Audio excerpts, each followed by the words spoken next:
They thought Pippin had finally lost it. He had finally figured it out. Tamsin Ridley had been a pediatric physical therapist for 14 years. She had seen more than most parents ever would. She trusted that.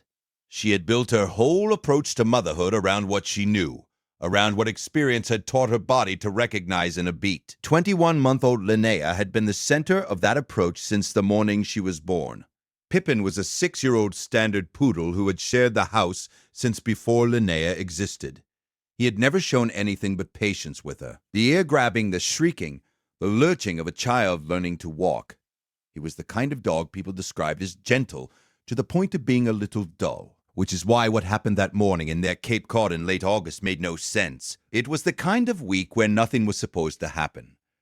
Linnea had been mildly sick 4 days earlier, the kind of thing that moves through everyday care without alarm. By that morning, she was eating soft food again, walking, the fever long broken. By every measure Tamsin knew, she was getting better. It started in the kitchen nook. Linnea woke fussy the way babies do when something is not quite right, but they cannot say what. Tamsin fed her, changed her, held her. Within 20 minutes, Pippin was refusing to leave the bouncer, his chin resting on the rail. Not threatening, not aggressive. Just there, immovable, his attention locked on the child in a way it had never been before. Tamsin watched from the cotton slipcover love seat, coffee in hand, and felt the first thread of unease. "Pippin, go lie down." He lifted his eyes to her and stayed exactly where he was. Linnea began to cry. He didn't back away. He leaned closer. That detail would matter. She didn't know that yet. She set the coffee down. He was holding the position for 2 full seconds at a time, then pulling back to look at her, directly, flat on, then lowering his face again. He was reporting something. She would understand that later. In the moment, she only saw Poodle too close to a crying toddler, and her body registered the size differential before her mind caught up. It happened again 20 minutes later. Linnea had quieted, was sitting on the checkered linoleum with the knitted blanket, and Pippin crossed the kitchen nook in the same deliberate way and lowered his head again. Tamsin pulled him back by the collar. He turned immediately and sat beside her, calm, composed, watching the child. She filed it as odd. She noted it. She did not yet understand that he was not asking for attention. He was filing his own report. In 14 years of work, Tamsin had seen dogs upset children before. She had seen the pattern: stress behavior, resource guarding, overstimulation around a crying infant. She had seen families dismiss warning signs until it was too late, and she had written notes about exactly the kind of fixation she was now watching unfold in her own kitchen nook. The size differential alone, the weight of a large animal against the small body of a toddler, made her stomach tighten in a way she recognized as professional instinct. She crossed the room and put herself between them. Pippin moved around her. He wasn't growling. He wasn't stiff. But he would not leave Linnea alone. Soren came in from the next room and watched for 30 seconds. "Should we put him out back?" Tamsin was already nodding. "Just for a few hours. Until she's calmer." Her mother-in-law, who had come to help that week, said it from the hallway without being asked. "You're right. You can't take that risk with a baby." They had all reached the same conclusion. That felt, at the time, like confirmation. She had used the exact words she would have used in a clinical note. She had the training. She had the years. She had the framework that told her, with professional certainty, what she was watching. She did not yet know that the framework itself was the trap. The back porch clicked shut.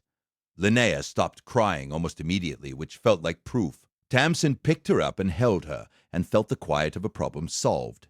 She set her down on the checkered linoleum near the diaper cream tube, and went to fold laundry in the next room, the baby gate on the counter beside her. Pippin was scratching at the back porch within 10 minutes. Not barking, scratching, a continuous, focused, rhythmic scraping that did not stop. Soren let him back in, more out of frustration than understanding. He went directly to the doorway of the room where Linnea now lay, positioned himself at the threshold, and would not move. Tamsin came to stand beside Soren. She looked at Pippin standing over the sleeping baby. She looked at how still he was, how focused. He had never done this before, not once. "He's fixating on her," she said. Soren nodded slowly. They had both reached the same wrong conclusion in the same wrong way. Neither of them asked why he was starting now. They moved him to the back bedroom that night. Door closed, he scratched at it for 4 hours without stopping. Soren called his cousin about temporary boarding. Tamsin did not argue she had seen too much, she thought. To argue. She wrote in her journal that night, "I almost gave the dog away today." She underlined the word almost. She did not know yet how much that underlining would matter. Linnea woke at 2 in the morning, not crying. Small sounds. Not distressed. Tamsin gave her 10 minutes on the baby gate. The sounds did not change. She turned over. At 2:51 in the morning, she heard Pippin hit the back bedroom door. Not scratching. Impact. The full weight of a grown dog throwing himself against a hollow core door. Then again. She was moving before the thought finished. Down the hall, the door shaking in its frame. She grabbed the handle, and Pippin pushed past her before she could speak and ran, not walked, directly to the room where Linnea lay. Tamsin followed. Pippin was at the crib, both paws on the rail, his nose pressed to the child's face. Linnea was quiet. The wrong kind of quiet. Tamsin reached in. The body in her hands was limp and warm and wrong. She turned on the light. The color in Linnea's face was off. Not the gray she knew to fear, but a faint pallor around the lips. Hands slightly cool. Breathing even but shallow. She picked her up, and the limpness was too much. Just slightly too much, and she was already reaching for her phone before she finished forming the thought. Soren came down the hall behind her in his socks. He took one look at the way she was holding the child and did not ask any questions. He picked up the keys from the cotton slipcover love seat and opened the back porch. Pippin did not follow them out. He stood at the doorway watching the car start in the driveway, his outline visible in the porch light, his weight leaning toward the gate as if even now he was still trying to come. At the emergency clinic 40 minutes later, the readings came back. Peak flow had dropped to 56% of baseline. The diagnosis was first silent asthma attack, the kind of slow, invisible slide that does not announce itself, that produces no dramatic symptom, that depletes a child without any external signal a parent would think to look for. The pediatric pulmonologist who admitted them was someone who specialized in respiratory medicine. She read the chart and looked up. This was being detected, she said. By something, Linnea was not symptomatic to you yet. By the time a parent sees this, we are usually managing a crisis.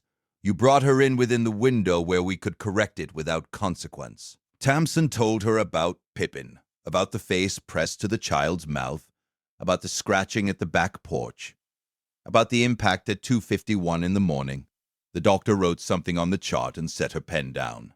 Dogs detect narrowed airway resonance at concentrations thousands of times below human sensory threshold, she said. In a child whose condition is shifting across hours, that signature is changing. He has been reading the chemical profile that is invisible to anyone in your house. He was telling you. You filed it as aggression because you have a framework for aggression. You do not have a framework for what he was actually doing. Another 9 minutes and we would be having a very different conversation. Tamsin sat with that for a long time, the face pressed to Linnea's mouth each morning. Not aggression, breath detection. The refusal to leave after every correction. Not defiance, an alarm that could not turn itself off. The scratch at the back porch. Not impatience. The sound of him trying to get back to his post. The vigil at the threshold over the sleeping child. Not dominance. Medical surveillance. The impact at 2:51. Not destruction. A guardian locked outside by the person he was trying to protect. He had been reading what she could not see since the moment Linnea woke fussy that morning. Has your dog ever done something that made no sense until it was the only thing that made sense? Tell us in the comments. These stories deserve to be heard. They drove home in the dark. Linnea was stable, drowsy, wrapped in a hospital blanket. Soren carried her inside. Tamsin opened the back porch. Pippin came in without drama. He walked through the kitchen nook, past the diaper cream tube, past the knitted blanket on the checkered linoleum, and crossed to where Soren had set Linnea down. He lay close beside her, the full length of his body against her side. Tamsin sat on the checkered linoleum across from them. She did not reach for her phone. She did not move to the kitchen nook. She watched the slow rise and fall of her child's chest. She watched Pippin's ribs rise and fall in time with it. She watched the place on his shoulder where the wood of the bedroom door had left a faint mark from the impact at 2:51. She did not say anything aloud. She said one thing in her head, the same thing over and over, the only thing that made sense to say. "I'm sorry, Pippin." He did not move for a moment. Then he pushed his nose against her hand and settled again beside the sleeping child. Every guardian deserves to be recognized, even the ones who never ask for anything in return. If stories like this matter to you, subscribe so you never miss the next one. She stayed on the checkered linoleum until the morning began to gray in the window. She watched the baby gate blink its small green light at slow intervals. She listened for the breath that, the night before, had almost stopped without anyone in the house except Pippin understanding what it meant. Linnea is wearing a continuous monitor now. Her numbers are stable. Most nights the monitor does its job. Every night Pippin lies at the foot of her bed anyway, because the numbers can change and he is still watching.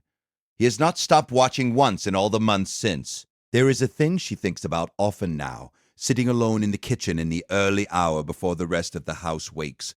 The framework she had built across 14 years of professional training was real. It was earned, it was in its own context correct, but it had been built from the cases she had seen. It had been blind by its nature to the cases she had never been in the room for.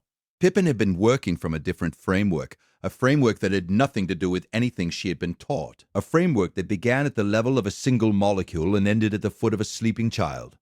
She had treated his framework like noise, he had treated hers like a danger. Only one of them had been correct. She has not written about it. She does not know how.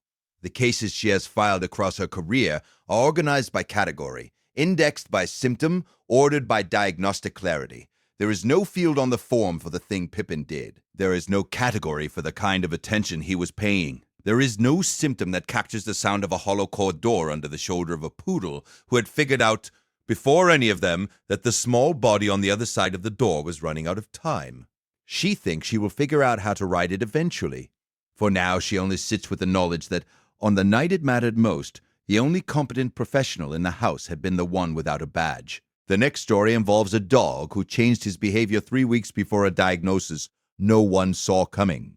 Pippin lay beside the sleeping child, his back against the foot of the crib, his head lifted, watching the hallway,